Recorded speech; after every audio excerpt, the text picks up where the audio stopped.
Hello guys, আসসালামু আলাইকুম। Welcome to my YouTube channel. তো সেদিন একটা জায়গায় দই ফুচকা খাইতে গেছিলাম। দই ফুচকা খাওয়ার পর থেকে এখন নর্মাল ফুচকার চেয়ে আমার কাছে দই ফুচকাটাই বেশি ভাল লাগে। আর এটা হচ্ছে দেখতে পারতেছেন মিষ্টি দই দিয়ে বানানো। আমার কাছে নর্মাল যে টক দই থাকে সাদা, ওটা দিয়ে ভাল লাগে না। আমার কাছে এরকম মিষ্টি দই দিয়ে ভাল লাগে, ঘন। তো ওদের এখানে আমি প্রায় যাই দই ফুচকা খাইতে।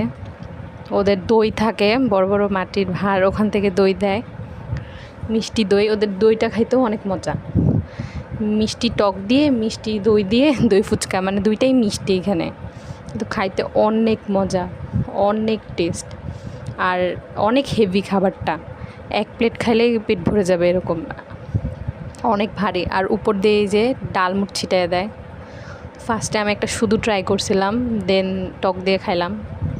এই ফুচকাটা এত মজা যে শুধু খাইতেও ভাল লাগবে, টকও দেওয়া লাগবে না, এত মজা। এই যে এই দোকানটা ওদের,